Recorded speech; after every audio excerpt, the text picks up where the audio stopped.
আমি আজ এমন একটি কথা আলোচনা করতে চলেছি যেটা এই সমাজে বলতে গেলে প্রায় দেখাই যায়। আর এই ঘটনাটি একদম কমন ব্যাপার হয়ে গেছে। সকলেরই একটাই চিন্তা এবং সকলেরই একটাই কোশ্চেন, এবং আমাকে অনেকেই কমেন্টে জানিয়েছে, তাই আমি এই ভিডিওটা করতে বাধ্য হলাম। এবং আজকের ভিডিওর টপিক হলো যে যদি কারুর খারাপ নজর লেগে যায়, অর্থাৎ কোনো কিছু দোষ এসব লেগে যায়, তাহলে সে কীভাবে সেই থেকে মুক্তি পাবে। তো চলুন বন্ধুরা, আমি বেশি দেরি না করে আপনাদের এই বিষয়টা আমি পুরো ডিটেলসে জানাতে চলেছি।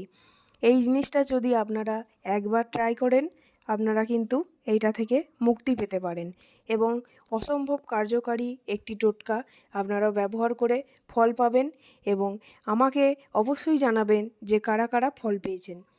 তাহলে আমি এটার বিষয়ে কিছু কথা বলে রাখি। প্রথমেই বলবো, এখনকার সমাজে যে কোনো মানুষের ভালো হোক খারাপ হোক, কোনো মানুষই কিন্তু দেখতে পারে না। মানুষ মানুষের শত্রু হয়ে দাঁড়িয়েছে। বন্ধু এখনকার খুবই কম, এবং প্রকৃত বন্ধু খুঁজে পাওয়া খুবই দুষ্কর ব্যাপার। তাই বলছি বন্ধুরা, নিজেদের সমস্ত কাজ আপনারা নিজেরা সবসময় গোপনে করার চেষ্টা করুন, এবং কাউকেই যতটা পারবেন না জানানোর চেষ্টা করবেন, এবং কাউকেই বন্ধু হিসাবে ভেবে সমস্ত কথা বলে দেবেন না। গোপন জিনিসটা কিন্তু খুবই কার্যকরী একটি জিনিস, যেটা সবাই পারে না। তো আমি আজকে বলবো খারাপ নজর থেকে কিভাবে আপনারা মুক্তি পাবেন। অনেকেরই এই সমস্যায় ভুগছেন, তো আসুন আমি সেই বিষয়টা আপনাদের বলছি। প্রথমেই বলে রাখি, এই খারাপ নজর থেকে মুক্তি পেতে যেই বারটি আপনারা পালন করবেন সেটি হলো শনিবার। হ্যাঁ বন্ধুরা, সপ্তাহে এইমাত্র একটি বার শনিবার। এই বারে আপনারা কি কি করবেন সেই বিষয়ে ডিটেলসে জেনে নিন। সেটি হলো, শনিবার দিন একটি কালো সুতোয় 9টি গিঁট বেঁধে, হ্যাঁ বন্ধুরা, আপনারা দরকার হলে একটি খাতায় লিখে নিন। বেশি কিছু ব্যাপার নয়, ছোট্ট একটি টোটকা, আপনারা পালন করুন, নিশ্চয়ই ফল পাবেন। খাতায় লিখে নিন, আমি আর একবার বলছি। শনিবার দিন একটি কালো সুতোয় 9টি গিঁট বেঁধে সেখানে একটি মন্ত্র জপ করবেন। সেই মন্ত্রটি হলো কৃষ্ণের মন্ত্র। ওটি হলো ওং নমো ভগবতে বাসুদেবায় নমঃ। হ্যাঁ বন্ধুরা, এই মন্ত্রটা 3বার বলবেন। ওং নমো ভগবতে বাসুদেবায় নমঃ, ওং নমো ভগবতে বাসুদেবায় নমঃ, ওং নমো ভগবতে বাসুদেবায় নমঃ। এই মন্ত্রটি বলে আপনারা, ছেলেরা যদি হয় তাহলে ডান হাতে বাঁধবেন, এবং মেয়েরা যদি হয় তাহলে বাম হাতে সুতোটি বাঁধবেন। হ্যাঁ বন্ধুরা, এটা কিন্তু খুব গুরুত্বপূর্ণ। ডান হাত এবং বাঁ হাত, আমরা যে কোনো কাজে কোনো জ্যোতিষশাস্ত্রের কাছে গেলেও আমরা, ছেলেরা যদি হয় তাহলে সে কিন্তু তার ডান হাত দিয়ে সমস্ত কিছু ভাগ্য বিচার করে, এবং মেয়েরা যদি হয় তাহলে বাঁ হাত দিয়ে সেখানে ভাগ্য বিচার করা হয়। সেই জন্য এটি খুবই একটি গুরুত্বপূর্ণ জিনিস, এটি একদম ভুল করবেন না। মেয়েরা বাঁ হাতে এবং ছেলেরা ডান হাতে।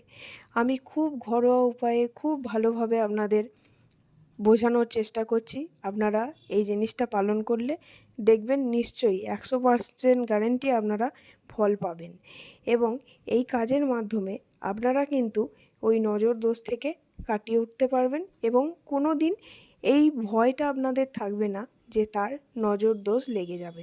হ্যাঁ বন্ধুরা, আপনারা নিশ্চিন্তে থাকবেন এবং এই কার্যটি আপনারা অবশ্যই করবেন, এবং এটি করতে পারলে আপনার সমস্যার সমাধান খুব তাড়াতাড়ি হবে।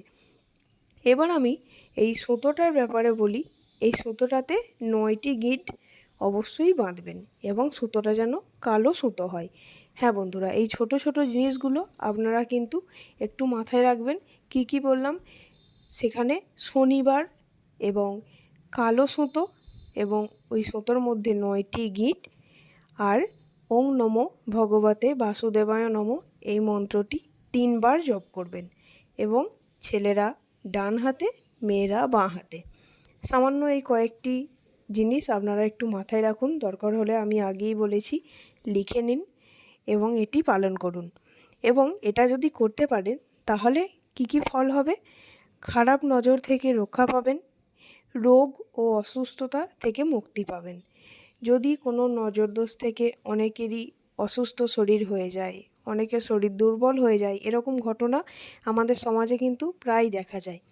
এই জিনিসগুলো কিন্তু থেকে আপনারা অনেকটাই মুক্তি পাবেন এবং মনে শান্তি দেয় এবং ভয় দূর করে। মনে আপনারা একটা ভেতর থেকে শান্তি অনুভব করবেন এবং ভয় দূর হবে। যেখানে ভগবানের নাম আপনাদের সঙ্গে থাকবে, সেখানে আপনাদের কোনো বাধা বিপত্তি স্পর্শ করতে পারবে না। আর ওং নমো ভগবতে বাসুদেবায় নমো এই মন্ত্রটা যে কতটা শক্তিশালী মন্ত্র, আপনারা যতক্ষণ না এর যথারীতি পালন করছেন বা জপ করছেন, আপনারা এই মাহাত্ম্য বুঝতে পারবেন না। আমি এই মন্ত্রটি প্রতিদিন সকালবেলা 3 বার এবং সন্ধেবেলা 3 বার আমি বলি এবং এটি বলার মাধ্যমে আমার মন শান্ত থাকে এবং আমি সমস্ত কাজে একটা ভালোভাবে পজিটিভ এনার্জি পাই। এবং শুধুমাত্র এই মন্ত্র যে খারাপ নজর দোষ এইসব থেকেই মুক্তি দেয় তা কিন্তু নয়। আপনার যে কোনো মনের ইচ্ছা প্রকাশ করুন বা যে কোনো মনের ইচ্ছা পূর্ণ হচ্ছে না, আপনি এই মন্ত্র জপ করে ভগবানকে সন্তুষ্ট করতে পারেন এবং এই মন্ত্র জপের মাধ্যমে আপনার যে কত বড় উন্নতি হবে তা আপনি কল্পনাও করতে পারবেন না। কারোর ব্যবসায় উন্নতি হচ্ছে না বা অর্থ সংকট বা যাই বলুন, বাড়িতে রোগ এসব থেকে মুক্তি পেতে বা বাড়ির নেগেটিভ এনার্জি দূর করতে, এসবের জন্য কিন্তু এই মন্ত্রটা একদম 100% নিশ্চিত, একদম আপনারা অবশ্যই পালন করলে এটাই বুঝতে পারবেন এবং জীবনে সুখ শান্তি ও সমৃদ্ধি আনে। এই মন্ত্র জপের মাধ্যমে জীবনে সুখ শান্তিও আসবে।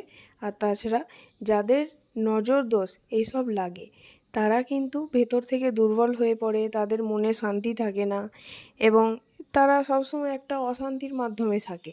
তো সেই সমস্ত বাধা বিপদগুলি সবই চলে যাবে খালি এই মন্ত্র জপের মাধ্যমে এবং এই কার্যটির মাধ্যমে। আপনারা অবশ্যই মনে রাখবেন, সপ্তাহের আর কোনো বার করবেন না, শুধুমাত্র শনিবার। এবং এই কার্যের মাধ্যমে কিন্তু আপনারা অনেকটাই ফল পাবেন, আমি আপনাদের কথা দিচ্ছি। এবং বিশ্বাস রাখতে হবে, ভগবানের আশীর্বাদে সব সমস্যা থেকে আপনারা কিন্তু মুক্তি পাবেন। ভগবান আপনাদের উপর কৃপা করবেন এবং এই সমস্ত জিনিসগুলি আপনাদের জীবন থেকেই দূরে চলে যাবে। এবং যারা আপনাদের ক্ষতি করতে চাইছে বা যারা এরকম নজর দোষ আপনাদের দিচ্ছে, তারা কিন্তু কোনোভাবেই সফল হতে পারবে না, উপরন্তু তাদের ক্ষতি হবে। তো বন্ধুরা, এটা অনেক রিকোয়েস্টের ভিডিও ছিল আমার এবং এই ভিডিওর মাধ্যমে আমি আপনাদের সকলকে এই যুক্তিটি দিলাম এবং আমি গণনার মাধ্যমে বুঝেছি এই জিনিসটি কিন্তু খুবই কার্যকারী এবং আমি অনেককেই এই যুক্তিই দিই, অনেকে ফল পেয়েছেন। আমি আপনাদের সকলকে বললাম, যারা জানেন না অবশ্যই জেনে নিন এবং অপরকেও জানানোর সুযোগ করে দিন ভিডিওটি শেয়ারের মাধ্যমে। এবং নানা রকম অজানা তথ্য বা যে কোনো ধরনের প্রশ্ন যদি থাকে আমাকে আপনারা কমেন্টে লিখতে পারেন, আমি আপনাদের যথারীতি হেল্প করার চেষ্টা করব এবং খুবই সহজভাবে, খুবই ঘরোয়া পদ্ধতিতে আমি আপনাদের বলবো, যার থেকে আপনারা কিন্তু অবশ্যই উপকার পাবেন। এবং আমাদের পাশে থাকুন এবং চ্যানেলটি সাবস্ক্রাইব করে রাখুন, যাতে আমার যে কোনো প্রথম ভিডিওই আপনাদের কাছে পৌঁছে যায় এবং আপনারা সেগুলি জেনে আপনাদের নিজেদেরই উপকার করতে পারেন। ততক্ষণ ভালো থাকুন, সুস্থ থাকুন। জয় শ্রীকৃষ্ণ।